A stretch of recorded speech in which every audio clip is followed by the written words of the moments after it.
우리가 기도하는 곳에 가다가 점치는 귀신 들린 여종 하나를 만나니 점으로 그 주인들에게 큰 이익을 주는 자라. 그가 바울과 우리를 따라와 소리질러 이르되 이 사람들은 지극히 높은 하나님의 종으로서 구원의 길을 너희에게 전하는 자라 하며 이같이 여러 날을 하는지라. 바울이 심히 괴로워하여 돌이켜 그 귀신에게 이르되 예수 그리스도의 이름으로 내가 네게 명하노니 그에게서 나오라 하니 귀신이 즉시 나오니라.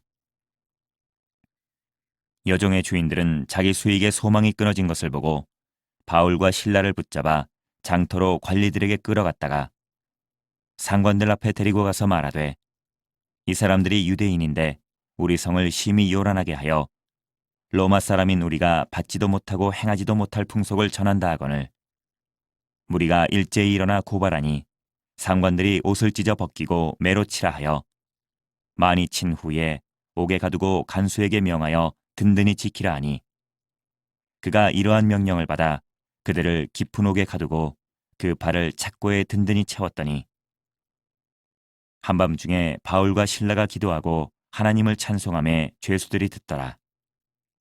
이에 갑자기 큰 지진이 나서 옥토가 움직이고 문이 곧 다 열리며 모든 사람의 매인 것이 다 벗어진지라.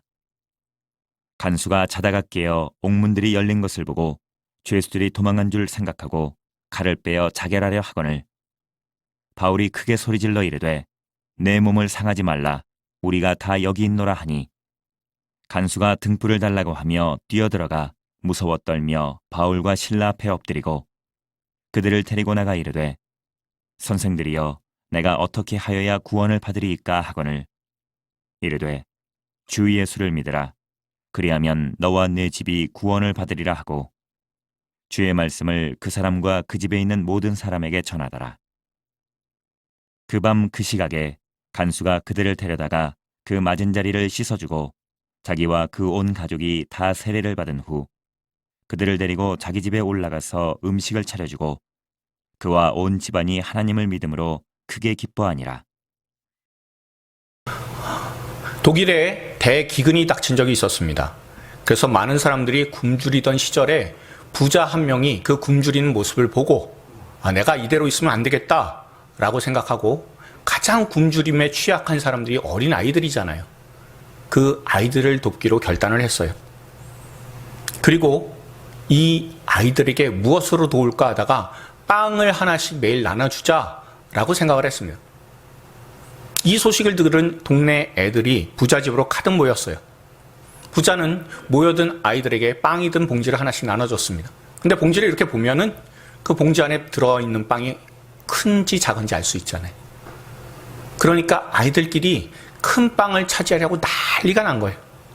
빵을 하나씩만 가지고 가라고 했으니 그러니 그 빵을 가지고는 가는데 누가 더 큰 빵을 갖고 가느냐가 제일 중요하게 된 거예요.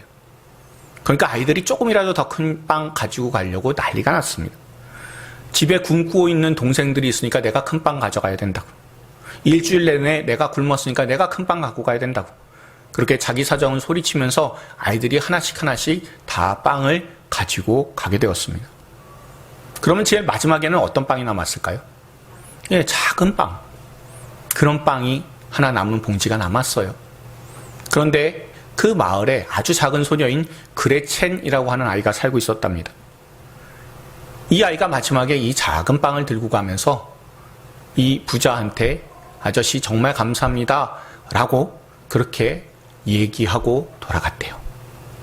그리고 또 그 다음 날에도 똑같이 부자는 이 빵을 나눠줬고 그리고 가장 마지막에 항상 그레첸이라는 소녀가 이 작은 빵을 들고 가면서 아저씨 감사합니다 라고 꼭 감사하고 왔답니다.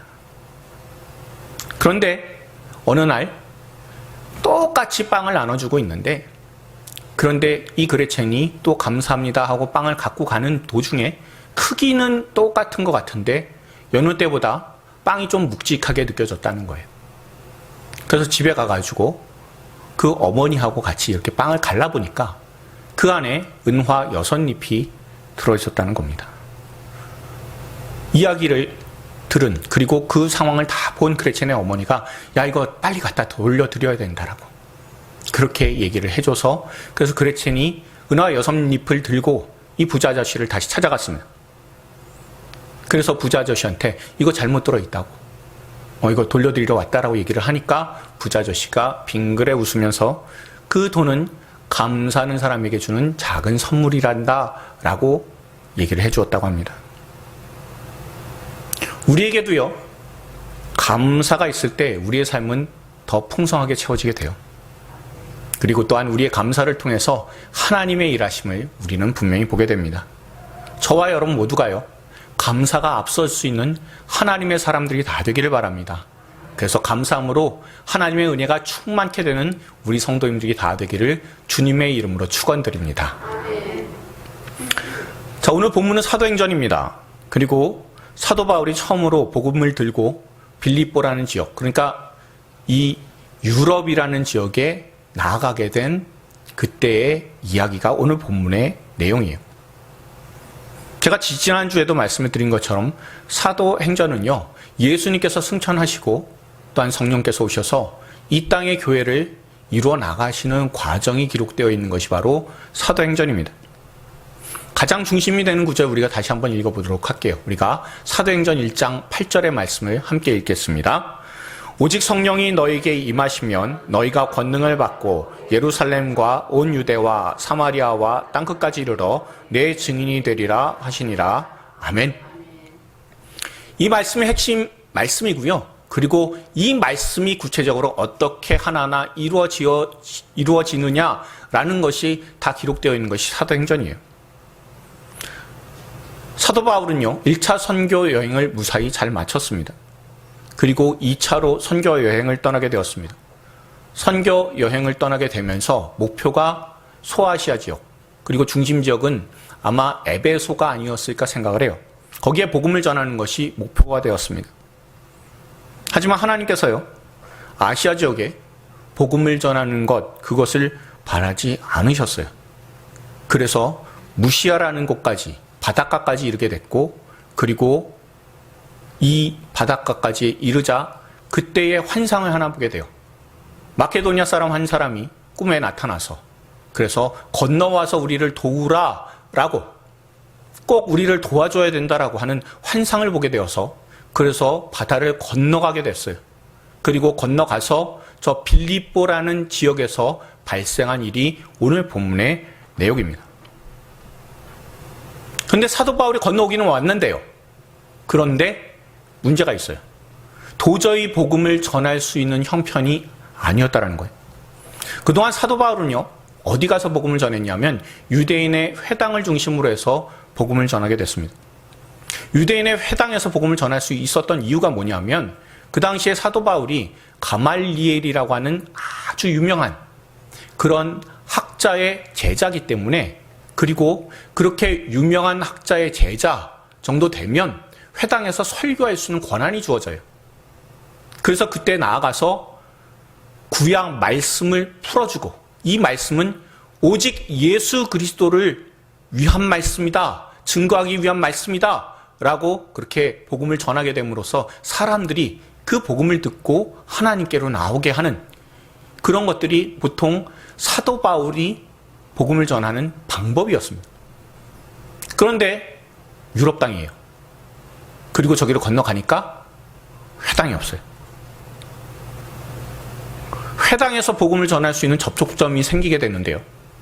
그런데 회당이 없으니까 이제 큰일이 났습니다. 그러니 어떻게 해야 되겠습니까?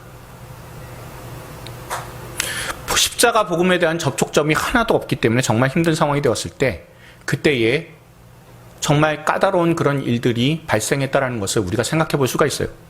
그럼 십자가에 대해서 전하면요, 구약에 대해서 아는 사람들, 유대인 중심의 사람들은 어떤 반응을 보이냐면, 옛날에 그 십자가, 나무에 달려서 그 하나님께 저주를 받았다는 그 십자가가 결국엔 우리를 구원하시고자 하는 하나님의 뜻이구나라는 것을 알아들을 수가 있어요. 그런데 하나님의 말씀을 전혀 모르는 사람들, 그런 사람들한테 그 십자가 얘기를 하면 어떻게 생각하겠습니까? 흉악한 십자가에 어떻게 하나님이 달려서 죽을 수 있냐고. 또한 부활에 대해서 얘기를 하면 어떻겠습니까? 시체가 어떻게 살아날 수 있냐고. 그걸 어떻게 믿냐고.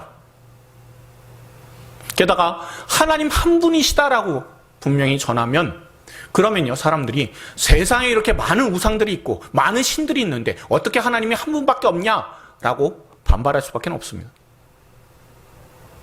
그러니까 전혀 복음을 전할 수 있는 상황이 안 되어 있는 곳에 하나님께서는 건너가서 도와주어라, 건너가서 복음을 전하라 라는 사명을 주신 거예요. 그리고 빌립보라는 곳에 갔어요. 그 빌립보에 갔는데 놀랍게도 자주색 옷감을 파는 장사 루디아를 만나게 돼요. 그럼 자주장사라고 해서 그냥 옷감 파는 포목점 주인이다라고 생각하시면 안 돼요. 왜냐하면 그 당시에 자주색 물감의 옷감 혹은 옷은요 굉장히 비쌌습니다. 지금으로 치면 샤넬이나 에르메스 뭐 이런 거를 취급하는 사람인 거예요. 그러니까 굉장히 부자인 사람을 만났다라는 거예요.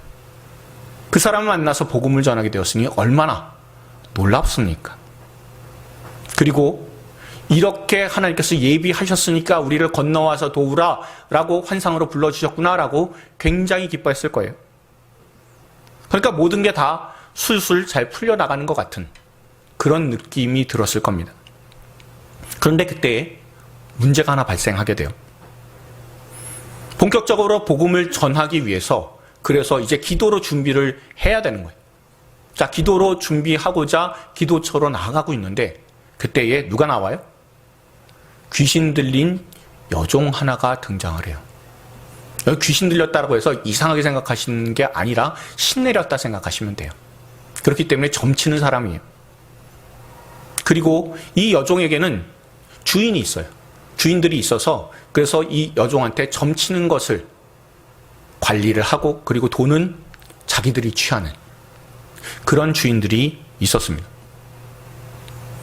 사도 바울도요. 빌립보 성에 들어와서 조용히 복음을 어떻게 전할 수 있을까라고 그렇게 계속해서 고민하고 계속해서 궁리하고 있는 가운데 그때에 이 여종을 만났어요. 특히 기도하러 가는 중이잖아요. 가는 도중에 이 귀신 들린 여종을 자꾸 만나게 돼요. 그리고 이 귀신 들린 여종이 만나는 걸로 끝나는 게 아니라 계속 사도 바울 일행을 괴롭히는 겁니다. 우리가 이 여종이 한 말을 한번 세 번역으로 다시 한번 읽어보도록 할게요. 사도행전 16장 17절 말씀을 사도행전 16장 17절을 세 번역으로 우리가 한번 다시 읽겠습니다. 이 여자가 바울과 우리를 따라오면서 큰 소리로 이 사람들은 지극히 높으신 하나님의 종들인데 여러분에게 구원의 길을 전하고 있다 하고 외쳤다. 아멘. 그냥 이렇게 보면요. 이 여종이 귀신 들린 여종이 도와주는 것 같잖아요. 근데 사도 바울은 18절에 나오는 것처럼 굉장히 괴로워해요. 귀신 들린 사람의 말로 복음을 전했기 때문에 사도 바울이 괴로워할까요? 그런데 그렇지 않아요.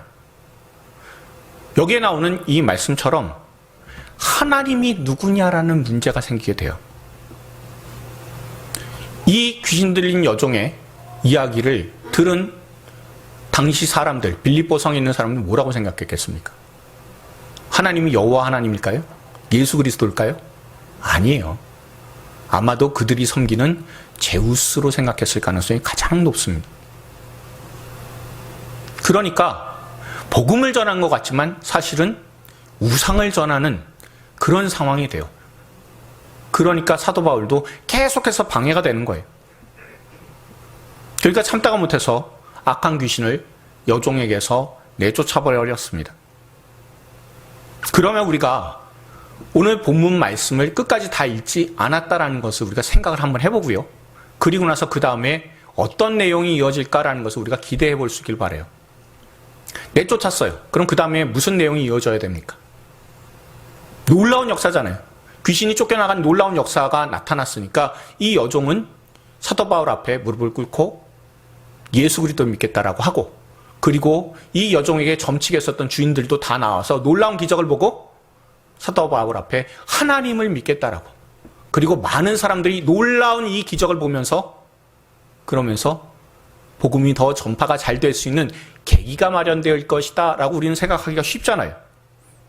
그러니까 다시 말하면 사도 바울이 본 그 환상 속에 건너와서 우리를 도와주십시오라고 했었던 환상이 이루어지는 것, 그것을 체험하게 되는 것이 오늘 본문에 나와야 되는 내용이다라고 생각하지 않습니까? 그런데 상황이 이상하게 흘러가요. 귀신 들렸던 여종이 온전해지게 되니까요. 이 여종을 통해서 돈을 벌었었던 주인들이 굉장히 마음에 분노가 일어났습니다. 아예 관청에 영업방해라는 그런 생각을 가지고 고발하게 돼요. 특히 사도 바울은요, 그 지역 사람 아니잖아요. 그러니까 텃세를 부리는 거예요. 특히 고발한 내용을 잘 보십시오. 20절, 21절에 이 유대인들은 로마 사람이 우리가 받지도 못하고 행하지도 못할 풍속을 전한다라는 거예요. 사실은 영업방해에서 시작된 건데 영업방해로 고발을 안 했다고요. 오히려 누명을 씌워서. 그래서 로마인들이 어떻게 유대인의 풍습을 받아들일 수 있냐고. 아주 해괴한 풍습 아니냐고. 이러다간 우리 빌립보성이 망하게 될 거라고. 신의 저주를 받게 될 거라고. 이런 식으로 모함을 해서 고발을 했습니다. 분명 하나님의 뜻에 따라서 복음 전하기 위해서 빌립보로, 유럽으로 건너왔잖아요. 그런데 오히려 이때에 고발을 당해서 매를 많이 맞고 감옥에 갇히는 일이 발생을 하게 됐습니다. 여러분들이 이런 일을 당했다면 어떤 마음이 드시겠습니까? 정말 너무 억울하잖아요. 복음을 전하다 보면요, 정말 마음 상할 일들이나 억울한 일들을 많이 겪어요. 굳이 순교하신 선교사님들의 이야기가 아니더라도 복음 하나 전하는데 쉽지 않다라는 것은 우리가 전도를 해보면 항상 겪게 되는 일입니다. 우리 교회도요, 4월 중순부터 시작했었던 노방전도를 이제 더위 때문에 그리고 장마 때문에 잠시 중단을 하고요, 9월 달에 다시 시작을 하게 돼요. 전도지와 전도용품을 가지고 전도를 하게 되면, 그러면 정말 마음에 드는 게 뭐가 있냐면요, 전도지를 받아주시는 것, 그 전도용품 받아주시는 것만으로도요 너무 감사하다는 생각이 들 때가 있어요. 그리고 가끔은 감사합니다라고 받아주시는 분들 만나면 정말 마음에 힘이 돼요. 때로는 어떤 이런 분들도 만나요. 저는 교회를 다니니까 안 주셔도 됩니다 라고 하는 분들도 있어요. 그러면 이전에는요, 아 그러십니까? 은혜 충만히 받으시기 바랍니다 라고 그렇게 말씀드리고 드리지는 않았었어요. 근데 이제는요, 자신이 크리스천이다 라고 밝히시는 분, 교회 다닌다 라고 밝히시는 분들한테는요 너무 고맙고 감사해서 괜찮습니다, 이 물티슈는 가지고 가셔서 쓰십시오 라고 챙겨드리게 돼요. 최근에는요, 물티슈 말고 건빵 달라고 하는 분도 있었어요. 2주 전에 교회 앞에 택시가 줄 서 있는 곳에 지나면서 물티슈로 노방전도를 하고 있는데 한 분이 물티슈 말고 건빵 없냐고, 어디는 건빵도 주던데 라고 얘기를 하시는 거예요. 그래서 다음번에 나올 때 갖다 드리겠다라고 하고, 그리고 지난주에 마침 그분이 계셔서 건빵을 드리게 됐습니다. 그래도 교회에 대해서 부정적으로 반응 안 해주시는 것만 해도 정말 감사해요. 근데 제가 예전에 송현동에서요, 우리 교회 그때 그 시절에 그때 송영역 부근에서 전도를 하게 되면요, 거칠게 손을 뿌리치거나 혹은 아주 야멸찬 눈으로 보시는 분들이 있었습니다. 그러면요, 기도하고 나왔는데도, 그리고 내가 그런 취급을 받아도 나는 괜찮다라고 그렇게 다짐하고 나왔는데도 굉장히 마음에 상처가 돼요. 내가 안타까워서 자기 구원받으라고 이렇게 복음 전하는 건데 왜 내가 이런 수모를 겪어야 되나 라는 생각이 마음속에 들어와요. 그러면요, 그동안 전도를 이렇게 하면서 다 받아주신 분, 그 중에서도 감사합니다 한 분, 그런 분들이 훨씬 많은데도 불구하고 거절하는 한두 분 때문에 마음에 상처가 되는 일들이 발생을 해요. 그런데 사도 바울은 거절 정도가 아니잖아요. 복음을 전하는데요, 매 맞고 감옥에 갇혔어요. 그 억울하고 속상한 감정을 드러내야 되는 게 정상인 것 같은데, 그런데 그렇지 않는 거예요. 특히 사도 바울 일행이 가다가 복음을 전하기도 전에 만난 사람 어떤 사람이에요? 귀신 들린 사람인데 기도하러 가다가 만났어요. 복음을 제대로 전하기도 전에 기도하러 가다가 만나서 그래서 감옥에 갇히게 됐다? 너무 기가 막히고 억울하지 않습니까? 그런데 이때 사도 바울과 실라가 감옥에서 한 일이 무엇인가? 라는 것을 우리가 25절 말씀을 통해서 확인할 수 있길 바랍니다. 다 같이 25절 읽겠습니다. 한밤중에 바울과 실라가 기도하고 하나님을 찬송하며 죄수들이 듣더라. 아멘. 저는 이때 어떤 찬양을 했을까라는 게 굉장히 궁금할 때가 있어요. 그런데 분명한 것은요, 이 기도와 찬양은요, 자신들의 억울함이나 서러움을 놓고 하는 기도나 찬양은 아니었겠다라는 것을 우리가 알 수가 있습니다. 아마도 서로에게 힘이 될 수 있는 찬양과 기도를 했겠다라고 생각을 해요. 아니, 본래 사도 바울과 실라가 찾고 구하고자 애썼던 곳은 기도하는 곳이잖아요. 그런데 감옥이라는 기도에 집중할 수 있는 곳에 하나님께서 보내셔서 거기에서 찬양과 기도를 하게 되고 그곳이 바로 부흥의 장소가 되어버렸어요. 제가 사도 바울이 갇혔던 곳으로 추정된다고 하는 빌립보 지역의 로마 시대 때의 감옥을 한번 보여드릴게요. 우리가 생각한 곳보다 굉장히 훨씬 더 열악해 보이는 곳이 바로 저 감옥 아닙니다. 우리는 무슨 동굴 생각하기가 쉬운데 그것보다도 훨씬 안 좋아요. 전체적으로는 돌로 지어졌는데 죄수들이 있는 곳은 바닥보다 훨씬 더 푹 꺼진 곳에 있어요. 그래서 만약에 발에 손과 착고가 풀린다 하더라도 쉽게 탈옥이 못하도록 그렇게 만들어져 있습니다. 그리고 벽에는 구멍이 있어요. 그 구멍에다가 손에 사슬을 메어서 그래서 거기에다가 이렇게 벽에다 못을 박아서 그래서 꼼짝 못하도록 만들어 놨을 겁니다. 해는 거의 들지 않고요. 그리고 추우면 추위 다 겪어야 되는, 용변 처리하기도 힘든, 그래서 굉장히 열악한 곳에 갇혀 있었습니다. 그리고 누구라도 매를 맞고 저렇게 감옥에 갇히게 되면 아무 소망이 없다라고 느끼게 될 거예요. 그런데 이곳에서 기도와 찬양을 드린다? 라고 생각을 하면요, 어떤 기도와 찬양이 흘러나올 수 있겠습니까? 그냥 신세 한탄하는 그런 찬양하고 기도할 수밖에 없을 것 같아요. 그런데 사도 바울은 그런 신세 한탄하는 찬양과 기도하지 않았을 겁니다. 하나님께서는 막막하고 답답한 순간에 찬양하고 기도하면서 그래서 앞으로의 선교의 모든 일들을 준비하도록 주님께서 인도해 주셨을 거예요. 그러니 사도 바울과 실라도요, 이 감옥에서 꽉 매어서 자신이 제대로 움직이지도 못하는 현실, 감옥문에 굳게 갇혀서 그 소망이 닫혀버린 가운데 기도하고 있지만, 그러나 하나님께서 건너오게 해주셨으니 하나님께서 인도하시고 이끌어 주실 거다라는 확신을 가지고 기도하게 되었고요. 또한 사도 바울과 실라가 이 감옥 안에서 기도하고 찬양을 함으로 그것을 통해 자기 자신의 마음부터 열리는 일이 있었을 거예요. 예전에요, 새롭게 하소서라는 라디오 프로그램에서 탈북하신 분의 간증을 제가 들은 적이 있어요. 탈북을 하기 위해서 압록강 쪽에 숨어 있다가 순찰하던 경비대에게 잡혔답니다. 그리고 심하게 구타를 당했어요. 그리고 감옥에 갇혔습니다. 그리고 나서 나는 여기서 이제 죽겠구나 싶었대요. 그래서 자기 자신이 그 당시에 예수를 믿는 사람이었는데 다행히, 그래서 감옥에 갇힌 상태에서 찬송가를 불렀대요. 찬송가를 그냥 부른 게 아니라 그냥 부르면 다 발각이 되니까 자기가 예수 믿는다는 것 때문에 더 안 좋아질 수도 있기 때문에 그래서 곡조만 휘파람으로 이렇게 나지막하게 불렀다는 거예요. 그런데 그때 놀라운 일이 일어났습니다.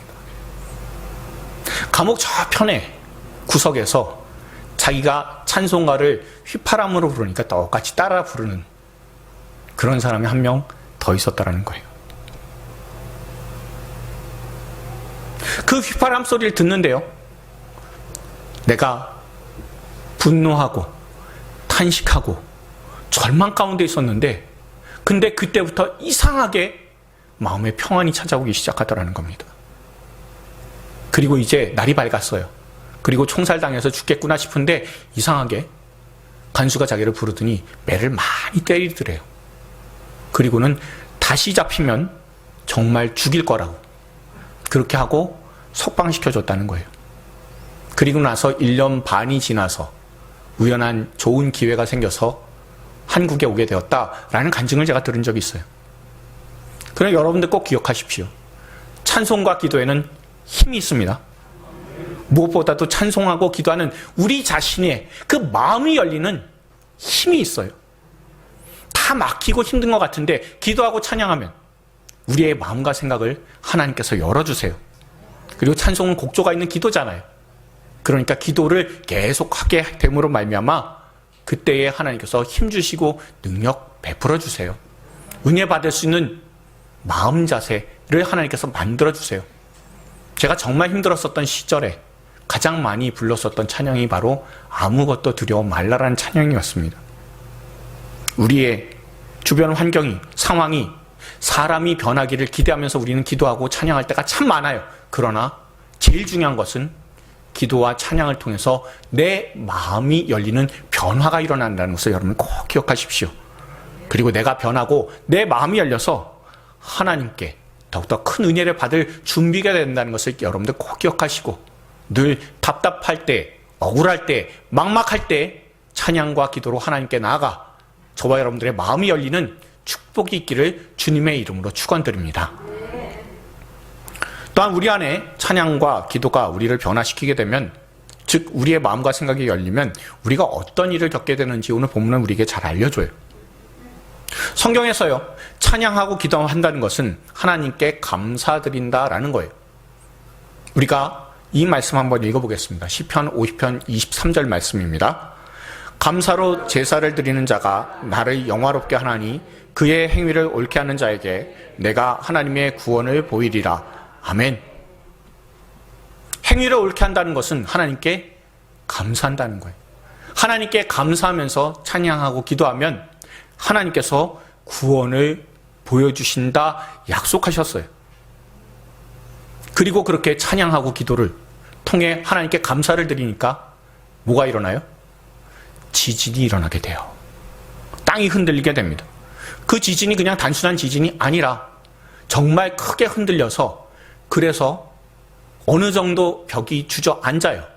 주저앉고 나서 그리고 나서 거기에 문이 닫혀 있었는데 그 문을 꽉 누르게 되니까 결국에 문이 버티지 못하고 탕 하고 튀겨져 나갔을 거예요.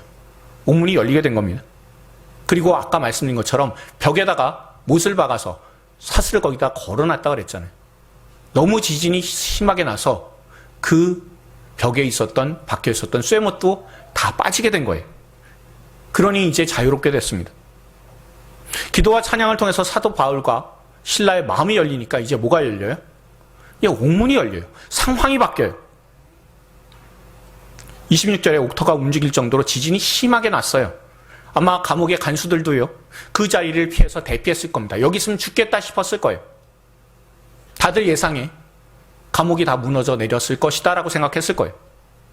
그리고 죄수들은 이 지진으로 다 깔려 죽게 됐을 것이다 판단을 했을 겁니다. 그런데 다행히 감옥은 무너지지 않았어요. 그리고 문이 열렸습니다. 이제 죄수들이 안 죽은 게 간수들에게는 가장 큰 불행이 됐어요. 죄인들이 탈옥을 하게 되면요, 그 모든 책임은 누가 물어요? 간수가 책임을 지는데 로마 때는 굉장히 법이 엄했기 때문에 간수가 죽어야 돼요. 그래서 그렇게 죽게 되느니 차라리 깨끗하게 내가 스스로 죽자라고 그렇게 다짐하고 결단하게 됐습니다. 그럴 때 바울과 실라가요, 28절처럼 네 몸을 상하지 말라, 우리가 다 여기 있노라 라고 그렇게 얘기하게 됩니다. 물론 찬송과 기도를 통해서 자신들의 마음이 열리고 또한 감옥 문까지도 열리는 것을 경험을 하게 됐어요.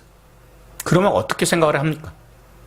하나님께서 우리가 기도하고 찬양을 했더니 이제 감옥 문을 열어주셨구나. 그러면 우리가 이제 하나님께서 내보내주시는구나 라고 믿고 나아가면 되겠구나 라고 생각할 수 있잖아요. 그런데 사도 바울은 그렇게 행동하지 않은 거예요. 물론 양심 때문이다라고 할 수도 있겠지만 억울하게 갇혔잖아요. 그러니 얼마든지 나가도 괜찮았을 거예요.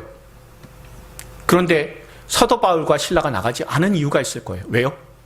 건너와서 우리를 도우라라는 그런 환상이 기억이 계속해서 났을 겁니다. 이대로 나가면 자신들은 자유로울 수 있어요. 하지만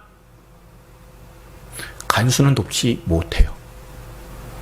분명 복음을 들고 빌립보로 복음으로 돕기 위해 바다를 건넜다라는 것을 분명히 깨달았을 겁니다.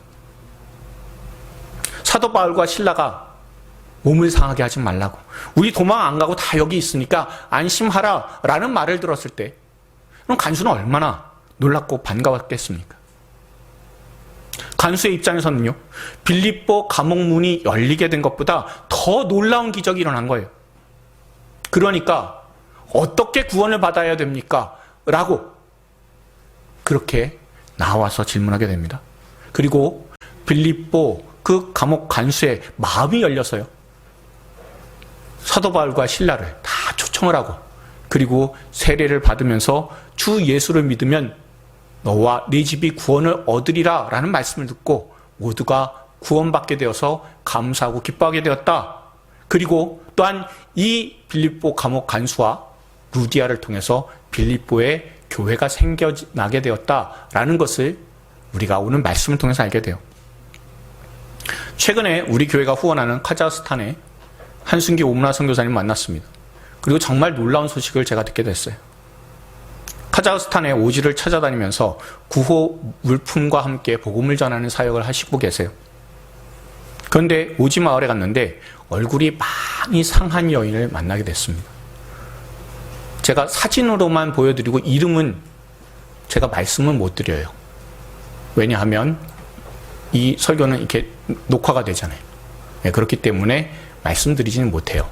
그렇지만 얼굴은 보여드릴 수 있을 것 같아서 사진을 보여드리면, 저렇게 왼쪽에 있었던 두 가지 사진을 보면 굉장히 얼굴이 많이 상해 있었던 사람임을 알 수가 있고, 예수님을 만나게 된 이후에 저렇게 얼굴이 깨끗해졌어요. 근데 이 여인이요, 맨 처음에 만났을 때 저렇게 얼굴이 흉했을 때 그때 어떤 일이 있었냐면, 거기에서 이전에 구원 물품과 복음을 받아들이고, 그래서 그것 때문에 너무 좋아서 자기 마을로 갔는데 이 일로 인해서 마을 사람들로부터 핍박을 받은 거예요. 마을 이장이 죽이겠다고 협박을 했대요. 그 남편이 많이 때렸다는 거예요. 그래서 자기 남편한테 죽을 만큼 맞아서, 그래서 나를 좀 도와달라고 다시 연락이 왔답니다. 그리고 나서 다시 복음으로써 회복이 되고 너무 감사해서 난 그래도 날 버린 동네를 다시 찾아가야 되겠다고, 그렇게 해서 다시 돌아가게 됐다는 거예요.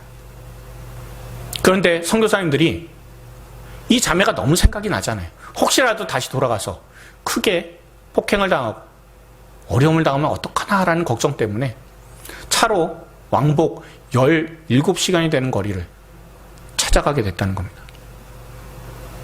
그리고 그냥 찾아가진 않고 이 오지 마을로 갈 때 구호 물품을 들고 복음과 함께 갔다는 거예요. 그런데 그 오지 마을에요, 이 여인을 선교사님들이 도와줬다라는 소문이 났어요. 그래서 그 마을에 들어갈 수 있었고요. 그리고 거기 들어가서 복음을 전하고 구호 물품을 나눠줬다고 합니다. 이 마을이 어느 정도로 외진 지역이냐면 이방인이 와서 복음을 전한 적이 없는 지역이에요. 처음 전했다는 거예요. 그런데 이 마을의 사람들의 반응이 너무나 놀라웠다는 거죠. 마을 중에 이장인 듯한 그 어른이 한 명이 나왔어요. 그래서 선교사님들을 위해서 고맙다고 인사를 하고요, 선교사님들을 위해서 한 것이 마을 사람들을 모아놓고 축복 기도를 했다는 거예요. 여러분도 한번 생각해 보십시오. 이슬람 사람들이잖아요. 그럼 누구에게 기도를 했겠습니까? 알라한테 기도를 했을 거예요. 근데 알라에게 기도를 하는데 이 사람들에게 복 달라고, 이 사람들에게 신께서 축복해 달라고 정말 흔하지 않은 일, 이슬람교도가 이교도를 위해서, 그것도 기독교인을 위해서 축복하게 되는 놀라운 은혜의 일이 발생했다는 거예요. 절대 일어날 수 없는 일이 일어났어요. 우리가 성경에서 수가성 여인이요, 예수님을 만나고 그리고 자기 마을로 들어가서 선지자가 아니냐고, 하나님 보내신 분 아니냐고 그렇게 전하자 마을 사람들이 모두 나와서 예수님께서 머무르셨던 것처럼 그런 일들이 지금 현재에도 우리의 삶에 일어나고 복음을 전하는 현장에도 일어나며, 또한 감사하는 마음을 가졌을 때 하나님께서 옥의 문만 여는 것뿐만이 아니라 사람들의 마음의 문까지도 다 여신다는 것을 우리가 이 간증을 통해서도 얼마든지 알 수 있게 됩니다. 여러분, 복음의 역사는요, 여는 곳에 있어요. 주 예수께서 십자가를 통해서 죄와 사망의 감옥에 갇혔었던 우리를 풀어주시고 그 감옥의 문을 열어주셨습니다. 그래서 우리가 살게 되었고요, 하나님의 은혜로 천국의 문이 열리게 되었습니다. 감사로 우리가 찬양과 기도로 예배를 드리게 되면 하나님께서 그 예배를 통해서 영광을 받으시고 우리의 모든 상황을 다 열어주십니다. 그러니 우리가 우리의 모든 것을 열어주실 수 있는 예수님의 이름을 의지하여 감사함으로 기도와 찬양으로 항상 나아가는 하나님의 백성들이 다 되기를 바랍니다. 그래서 주님께서 저와 여러분들에게 열어주신 생명의 길을 마음껏 걸으며 삶의 예배로 주님께 영광 올려드리는 하나님의 신실한 백성들이 다 되기를 바랍니다. 혹시라도 마음이 어둡고 답답하고 막막한 문제로 기도하고 있다면 먼저 감사하실 수 있길 바랍니다. 하나님 앞에 기도하고 찬양함으로 감사드리면 하나님께서 지금 현재의 상황들을 다 열어주실 것이고 그것을 통해서 하나님의 살아계심을 분명히 알려주실 것입니다. 항상 감사로 또한 찬양과 기도로 하나님께 예배드림으로 말미암아 우리가 그 영광스러운 하나님의 놀라운 은혜를 우리 모두가 경험하는 하나님의 백성들이 다 될 수 있기를 주님의 이름으로 축원드립니다. 우리 주변에 계신 분들한테 이렇게 축복해 주셨으면 좋겠습니다. 감사함으로 예배드립시다. 자, 한 번만 더요. 감사하면 모든 것이 열립니다. 자, 마지막으로 한 번만 더 하도록 하겠습니다. 감사함으로 축복이 날마다 이어지길 바랍니다. 네, 늘 감사함으로 하나님께 나아가고 아무것도 두려워하지 말고 늘 하나님께 감사로 또한 찬양과 기도로 감사함으로 주님 앞에 나아가는 하나님의 신실한 백성들이 다 되기를 주님의 이름으로 축원드립니다.